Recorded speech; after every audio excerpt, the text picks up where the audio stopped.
Ladies and gentlemen, the President of the United States and the Prime Minister of the State of Israel.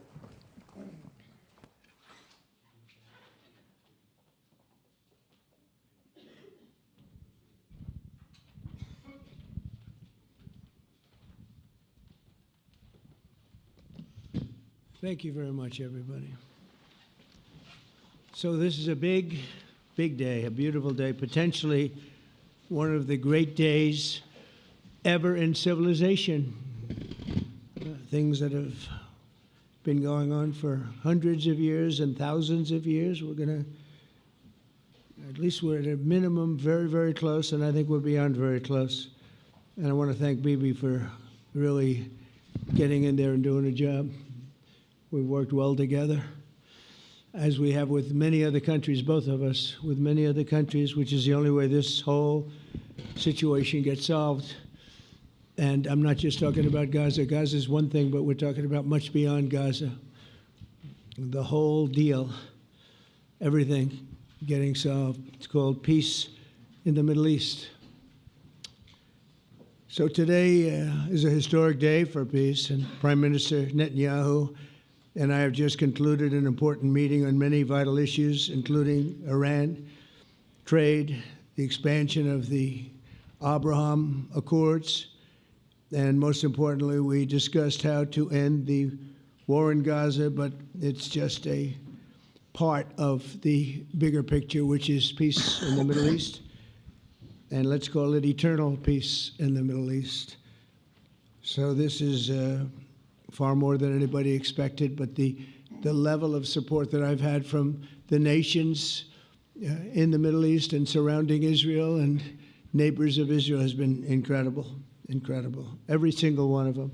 This afternoon, after extensive consultation with our friends and partners throughout the region, I'm formally releasing our principles for peace, which people have really liked, I must say. And these are done not just routinely done, these are done with total consideration and working with the nations that we're talking about. All of these nations have made contributions to those suggestions.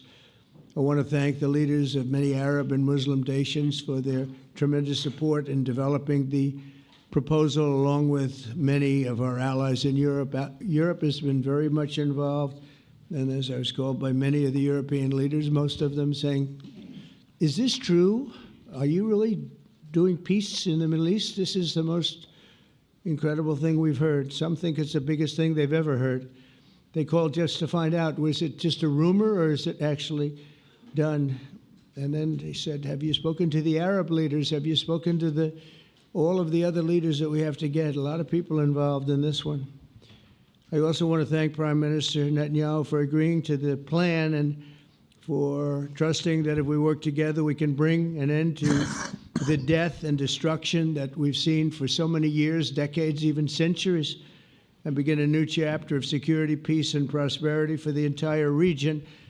And I want to just say that my meetings and dialogue that we had with so many countries, Saudi Arabia as an example, the king is a phenomenal person. The Emir of Qatar, he's incredible people. UAE, and that's MBZ and ABZ. We're totally involved. These are the people that we've been dealing with and who've been actually very much involved in this negotiation, giving us ideas, things they can live with, things they can't live with. Pretty complex. I mean, after 2,000, 3,000 years, whatever it is, I guess it's got to be a little complex, or it would have been done a long time ago.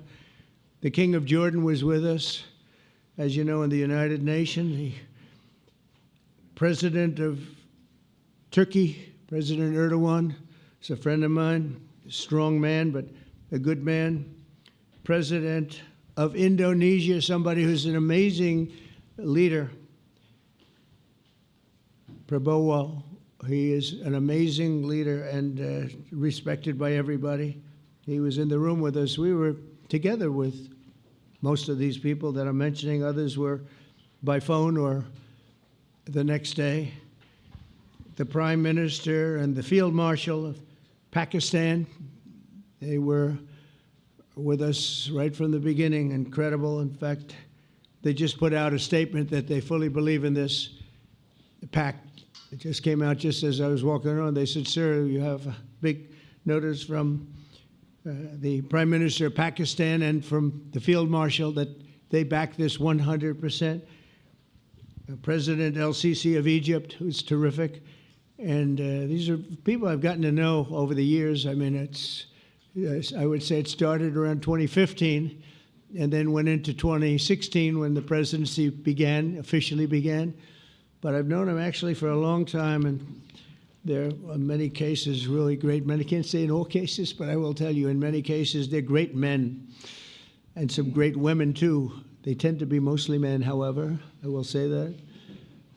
But if accepted by Hamas, this proposal calls for the release of all remaining hostages immediately, but in no case more than 72 hours.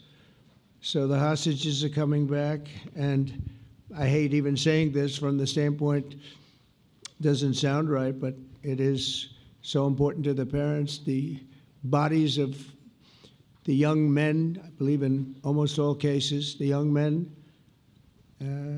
are coming back immediately. I met with parents. The parents felt as strongly about getting the body of their dead boy back as they did as though the boy were alive and well. It's so important to them. And it means the immediate end to the war itself, not just Gaza. It's the war itself. Under the plan, Arab and Muslim countries have committed, and in writing in many cases, but I actually would take their word for it. The people I mentioned, I'd take their word for it, to demilitarize Gaza, and that's quickly. Decommission the military capabilities of Hamas and all other terror organizations. Do that immediately. And we're relying on the countries that I named and others to deal with Hamas. And I'm hearing that Hamas wants to get this done too, and that's a good thing.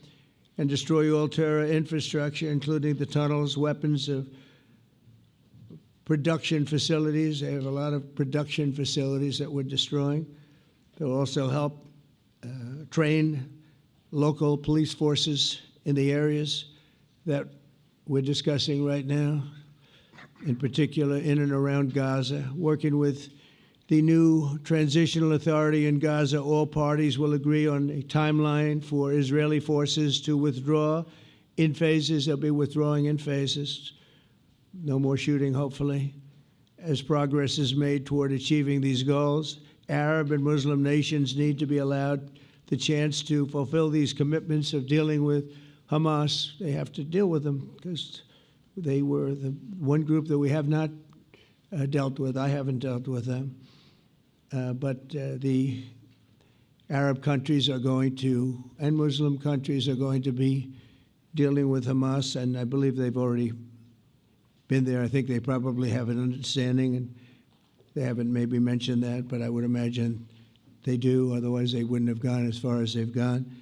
If they're unable to do so, then Israel would have the absolute right and actually our full backing, the U.S. full backing. Marco's here, and a lot of our leaders are here, our great Vice President, Susie Wiles, Steve Witkoff, Jared Kushner. They've been so involved in this process. I don't think anybody else could have done it or even come close, but it's we're right there.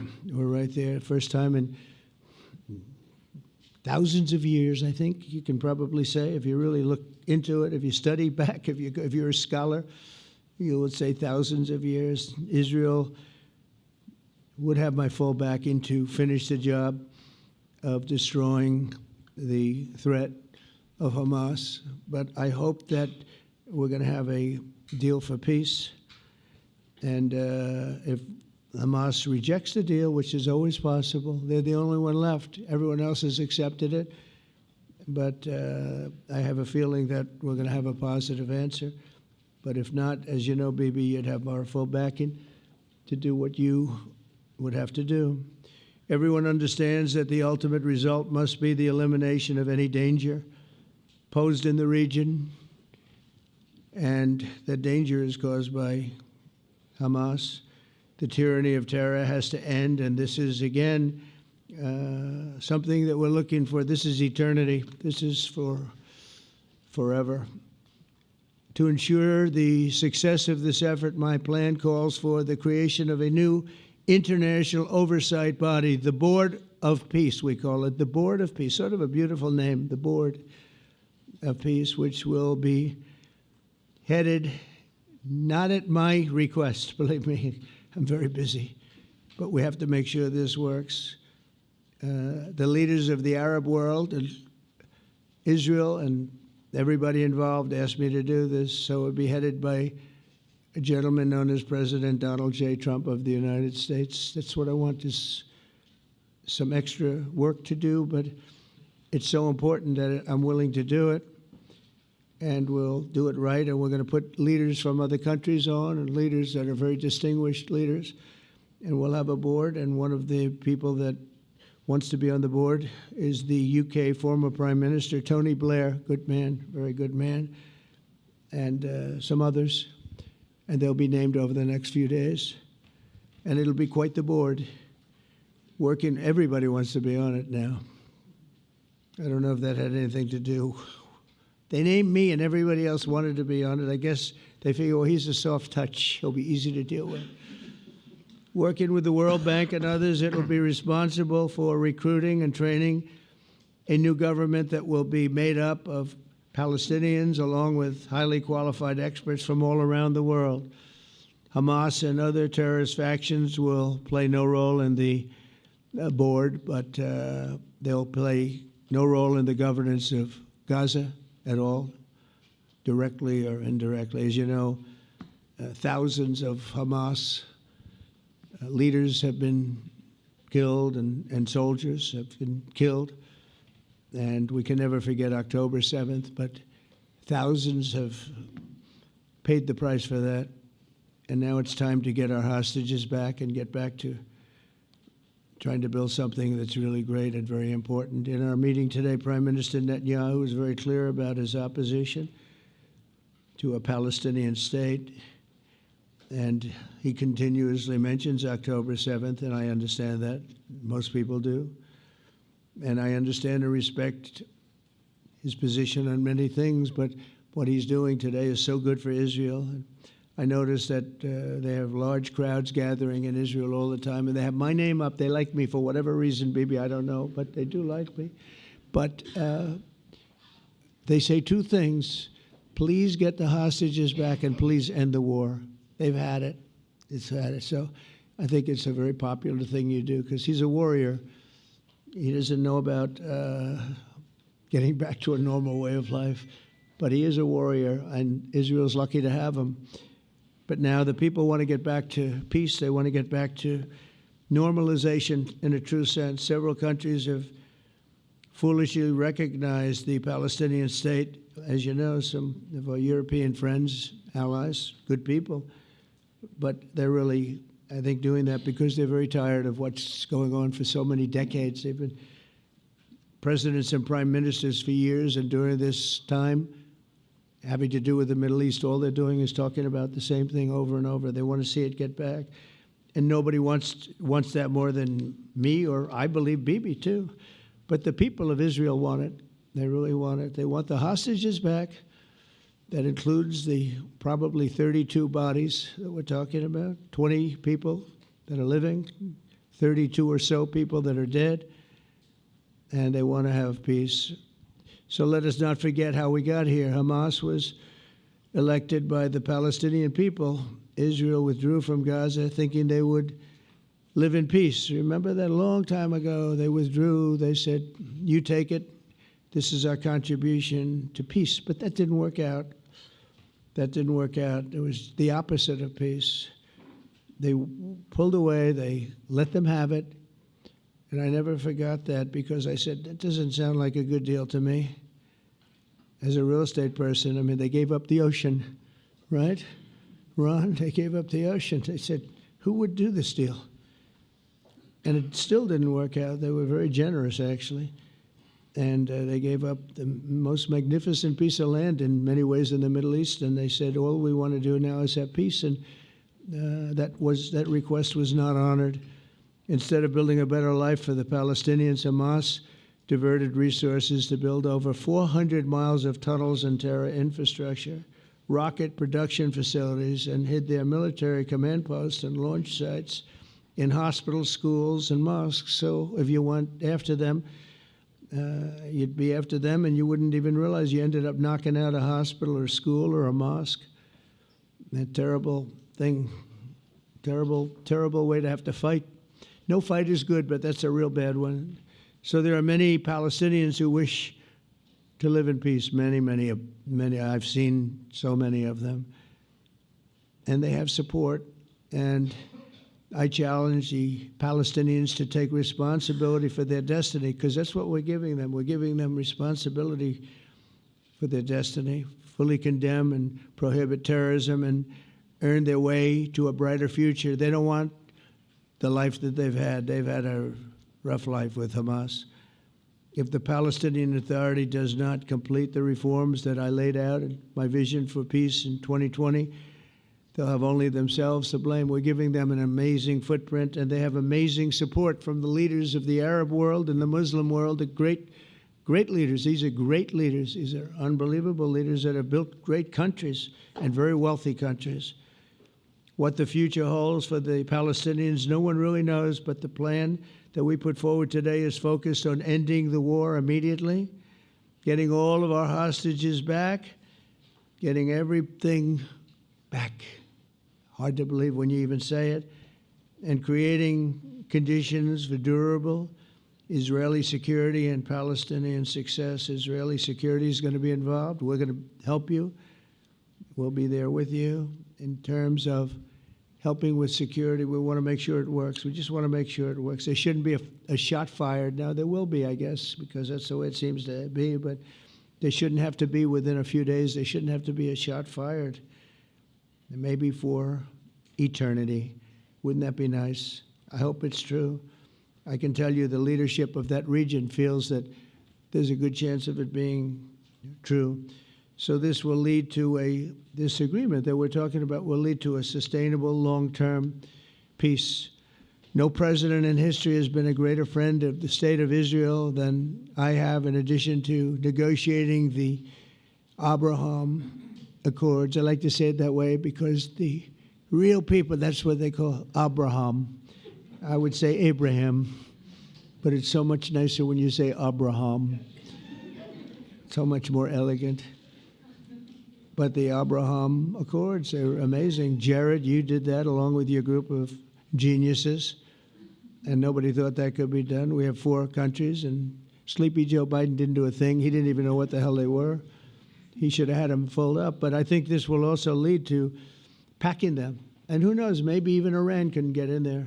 I hope, we hope we're going to be able to get along with Iran. I think they're going to be open to it. I really believe that. But they could be a member. I long ago said, I'll bet you at some point Iran will be a member of the Accords. And little did I realize it was going to take this turn. That was some turn we did with the B-2s. But I think they might very well be there because it's a great thing for them economically. I recognize the eternal capital of Israel. I opened the American embassy in Jerusalem. That was something that everyone said would never be done, could never be done. Virtually every president for many, many years, for decades, would campaign on making Jerusalem the capital of Israel. They campaigned on it over and over. Is that right, Steve? Is that right? Everyone, and when they got to it, and I understand why now, because it was so. When I got to office, I campaigned on it too. I said, we're going to make it. And then I'd get calls from the leaders of various countries saying, please don't do it. Please don't do it. It'll end the whole world. Please don't do it. And finally, I just didn't say anything, and I did it. People were calling me before I did it because they heard I was going to do it. And leaders of countries were calling me. And I think it was on a Thursday that I did it. And they'd call me Monday, Tuesday, Wednesday, 3-4 times a day, and I said, tell them I'll call them back on Friday. And I announced it on Thursday, and I called them back, the biggest people in the world, and they said, "You've done it." I said, "Done what?" "You've made the capital of Israel, Jerusalem, and we wanted to talk yet." I wish you called me a little sooner. Maybe I could have done something about it. So that was a lot easier than getting into an argument, because I knew what they were calling about. And you know what? It turned out to be amazing. Everybody thought it was going to lead to the end of the world, right? The end of the world, Ron, that's what they said. It didn't lead to anything. It just led to something that I promised, and something that was very, very popular for Jewish people and a lot of other people too. I recognize Israeli sovereignty over the Golan Heights, and I cut taxpayer funding to the corrupt United Nations Relief and Works Agency. And United Nations was interesting because, as you know, a few days ago they introduced me. Ladies and gentlemen, the President of the United States. I'm looking at my teleprompter, and the thing was dead, stone cold, dead. The thing's up here. I have a long, beautiful speech to make. I'm back 30 feet back, and I'm saying, they're introducing me. There's nothing on my teleprompter. So, but I made a speech. I actually got good marks. You think Biden could have done that? I don't think so. I don't think he could have done that. I don't think too many people could have done it. But actually, it was actually more of a speech from my heart, if you want to know the truth. I think it was maybe better in certain ways because it was from the heart. It has to be from the heart. Otherwise, you're in big trouble. But I cut taxpayer funding for that very corrupt United Nations Relief and Works Agency, and nobody thought that would be done, and withdrew from the horrible Iran nuclear deal that was imposed upon Israel by Barack Hussein Obama and Biden. And I don't think Biden knew anything about it, though. I don't think he knows anything about it now, actually, if you ask him. He'd say, "What is that?" And we obliterated Iran's nuclear enrichment capacity, making it impossible for them to have a nuclear weapon, which they would have had probably in about 2 months from that. But I've never asked Israel to compromise its security, but we had big, strong talk. Nobody's been better to Israel. No president's been better to Israel than Donald Trump. But we had a long, strong talk, Bibi and I, and he understands it's time. It's time. History has shown. And the people of Israel want it. And the people of the Middle East want it. The people of enemies of Israel want it. But they don't have really too many enemies right now. And you know what? Many countries have gained great respect for Israel, for the way they fight, for the job they do, including me. I had respect anyway, but they gained respect. History has shown us that those who have relations with Israel have thrived, while those who have devoted resources and attention toward the destruction and even annihilation of Israel have languished. They haven't done well. Israel is not going anywhere. They're going to coexist with other people and countries in the region, from Syria to Lebanon to Saudi Arabia. The promise of a new Middle East is so clearly within our reach. This is the closest we've ever come to real peace, not fake peace, not political fool's peace. If we can get this difficult problem solved, the opportunities for all within that vast region of this world, it's a vast region, it's unlimited. The Abraham Accords show that all countries are better off when they communicate and work together and embrace new opportunities. I hope Jared and Steve and Susie and Marco and JD, we have great people. I hope you guys are going to work very hard to get these other countries in, because now they have no excuse. There's no longer an excuse. They were somewhere hesitant. And I tell you, the 4 countries that went in, I give them tremendous credit, and it's worked out incredibly well for them. In the same spirit, I'm pleased to report that earlier today we took another important step toward greater understanding in the region. A short time ago, we had a historic phone call in the Oval Office with Prime Minister Tani, who's really a great person. So we had a great talk, and I was on the phone, and Bibi was talking. Prime Minister Al Thani was of Qatar, was They really had a heart-to-heart conversation. It was a great conversation, I thought. It was productive. It was everything that you need to have something turn out to be successful. And I want to thank Bibi, and I want to thank the Prime Minister. It was fantastic. We agreed to launch a formal trilateral mechanism between Israel, Qatar, and the United States to begin a dialogue to enhance mutual security, correct misperceptions, and avoid future misgivings. And I want to thank Qatar, its leadership, and the Emir. He's a fantastic person. I think, I'm going to be his public relations man because I know him differently than a lot of people know him. But he wants peace. He wants to see peace. And its people, and they really acknowledge the critical role that they've played as mediator. And again, we're not quite finished. We have to get Hamas, but I think they're going to be able to do that. So now it's time for Hamas to accept the terms of the plan that we've put forward today. And again, this is a different Hamas than we were dealing with because I guess over 20,000 have been killed. Their leadership has been killed 3 times over.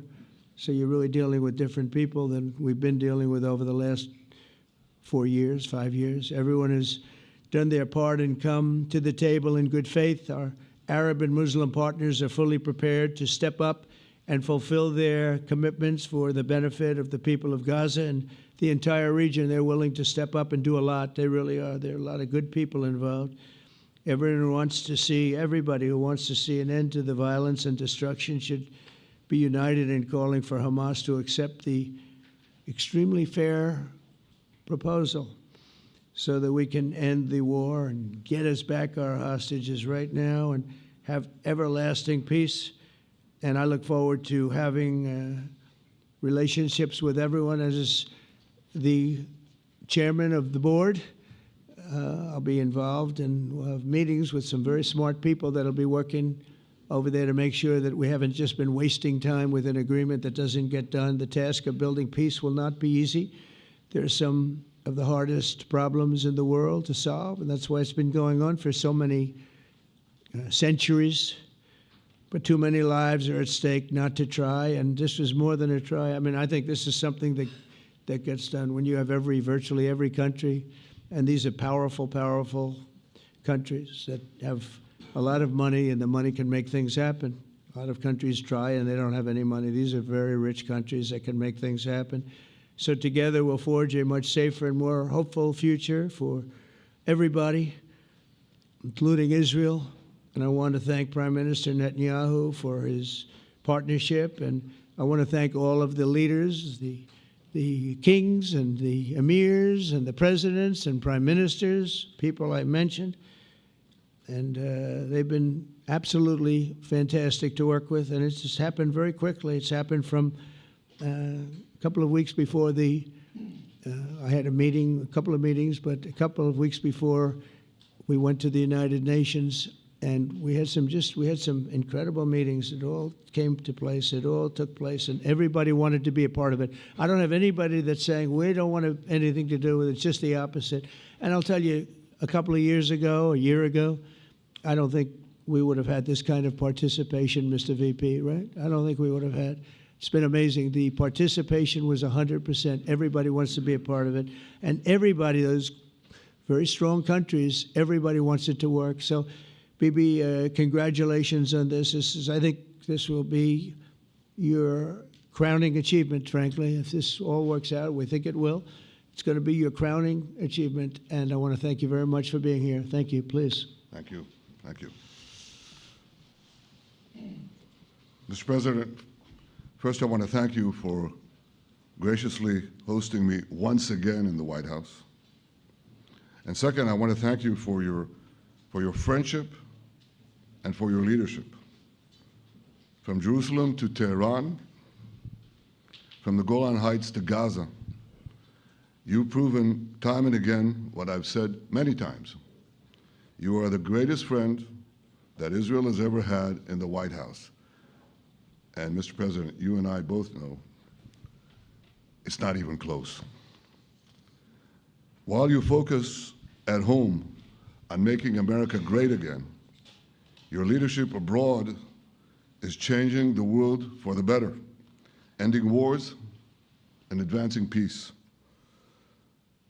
I believe that today we're taking a critical step towards both ending the war in Gaza and setting the stage for dramatically advancing peace in the Middle East. And I think beyond the Middle East, in very important Muslim countries. I support your plan to end the war in Gaza, which achieves our war aims. It will bring back to Israel all our hostages, dismantle Hamas's military capabilities, end its political rule, and ensure that Gaza never again poses a threat to Israel.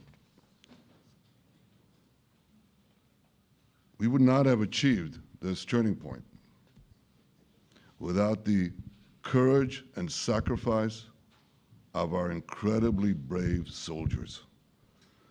They fight like lions to defend the people of Israel, and they serve on the front line in the war between civilization and barbarism. Mr. President, when our two countries stand shoulder to shoulder, we achieve the impossible. Just a few months ago, in Operation Rising Lion and Operation Midnight Hammer, we struck a decisive blow against Iran's nuclear and ballistic missile program. Your bold decision to send those B-2s made the region safer and the world safer. Now, under your leadership, we're taking the next step to win the war and expand the peace. Your plan is consistent with the 5 principles my government set for the end of the war and the day after Hamas. Everybody asks, what is your plan for the day after Hamas? Here's our plan. Passed it in the cabinet. All our hostages, both those who are alive and those who died, all of them will return home immediately. Hamas will be disarmed. Gaza will be demilitarized. Israel will retain security responsibility, including a security perimeter for the foreseeable future. And lastly, Gaza will have a peaceful civilian administration that is run neither by Hamas nor by the Palestinian Authority.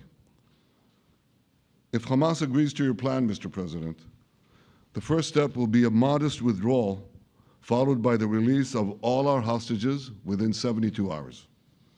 The next step will be the establishment of an international body charged with fully disarming Hamas and demilitarizing Gaza. I appreciate your willingness to lead the body, Mr. President. I really appreciate it because you have a lot of things to do, and this is important. And it reflects the confidence that this will give everyone, that things will be followed up on all the commitments made. The fact that you're taking this on, I think, helps a lot to make sure that everything flows in the direction that we want. Now, if this international body succeeds, we will have permanently ended the war. Israel will conduct further withdrawals linked to the extent of disarmament and demilitarization, but will remain in the security perimeter for the foreseeable future. I think we should understand that we're giving everybody a chance to have this done peacefully, something that will achieve all our war objectives without any further bloodshed. But if Hamas rejects your plan, Mr. President, or if they supposedly accept it and then basically do everything to counter it, then Israel will finish the job by itself. This can be done the easy way, or it can be done the hard way, but it will be done. We prefer the easy way, but it has to be done. All these goals must be achieved because we didn't fight this horrible fight, sacrificed the finest of our young men to have Hamas stay in Gaza and threaten us again and again and again with these horrific massacres. Mr. President, I was encouraged by your clear statement at the UN against the recognition of a Palestinian state. That would be an outcome that, after October 7th, would reward terrorism, undermine security, and endanger Israel's very existence. As for the Palestinian Authority, I appreciate your firm position that the PA could have no role whatsoever in Gaza without undergoing a radical and genuine transformation. In your 2020 peace plan, which you mentioned just now, you made clear what that transformation requires. It's not lip service. It's not checking a box. It's a fundamental, genuine, and enduring transformation. And that means ending pay to slay, changing the poisonous textbooks that teach hatred to Jews, to Palestinian children, stopping incitement in the media, ending lawfare against Israel at the ICC, the ICJ, recognizing the Jewish state, and many, many other reforms. It won't come as a surprise to you that the vast majority of Israelis have no faith that the PA Leopard will change its spots. But rather than wait for this miraculous transformation, your plan provides a practical and realistic path forward for Gaza in the coming years, in which Gaza will be administered neither by Hamas nor the Palestinian Authority, but by those committed to a genuine peace with Israel. I think this can be not only a new beginning for Gaza, I think it can be a new beginning for the entire region. Under your leadership, we can re-energize, well, I've got to contribute my own, we can re-energize the Abraham Accords. That's what it's called in the original Hebrew, Abraham. Abraham is fine, Abraham, however you want to call it. Under your leadership, Mr. President, we can re-energize the Abraham Accords that we forged 5 years ago. We can expand them to many more Arab and Muslim nations that choose moderation over extremism. I think there's an opportunity here. It's not going to be easy, it's tough going, but I think if we succeed, you're absolutely right. We're going to open possibilities that nobody even dreamed of. But I think we dream of them. As you've told me, Mr. President, and you've told the world many, many times, you said, remember October 7th. Remember October 7th. And we do. We will never forget the horrors of October 7th, and we will do whatever is necessary to make sure they don't happen again. Since October 7th, Israel's enemies have learned a hard truth. Those who attack us pay a heavy price, but those who partner with us advance progress and security for their peoples. President Trump just said it. It's also in the Bible. It says, those who will bless you will be blessed, and those who will curse you will be cursed. And that's actually what is happening. We want the blessings. I think we've done a lot in the past 2 years to end the curse.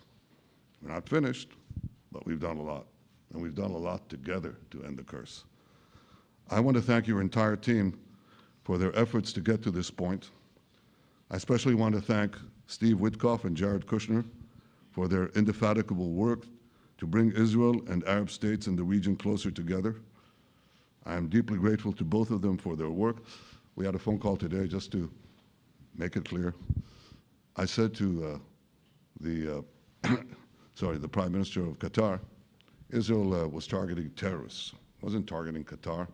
And of course, we regretted the loss of the Qatari citizen, wasn't our target. And I very much appreciate President Trump's proposal to have a trilateral body, the United States, Israel, and Qatar, to work out respective grievances. There are quite a few. But if we could try to mitigate them or put it on a different footing, I think that'll be good for everyone. Above all the people, the fine team, and many helpers who've done this, I want to thank you, Mr. President. History has already shown that under your leadership, Israel and America can change the face of the Middle East. And today I'm hopeful that your plan to end the war in Gaza will do so again and do so soon. It will free our hostages end Hamas's tyranny in Gaza, and enable a more secure and prosperous future for the peoples of our region. Thank you, Mr. President. May God bless America. May God bless Israel. May God bless the indispensable alliance between our countries. And may I add in Hebrew, G'mal Chatima Tova, may we all be inscribed in the book of life. Thank you. Thank you very much, Bibi. So I think while we wait for these documents to be signed and get everybody in line, I think it maybe is not really appropriate to take questions. I'm meeting with, as you know, a couple of Democrats in a little while about the country, about keeping our country open. They're going to have to do some things because their ideas are not very good ones. They're very bad for our country. So we'll see how that works out. But this is something that was really historic today. This was something that was amazing. I think, Bibi, I mean, depending on you, I think while we're waiting for signatures and waiting for approvals from a lot of different countries that are involved in this, we probably shouldn't take questions? Or would you like to take a question or two from perhaps a friendly Israeli reporter, if there's such a thing? That's a very, very tough proposition. But I would think, Mr. President, that I would go by your instinct that this is, we'll have enough time for questions. Let's settle the issue first, I think. No. Thank you very much, David.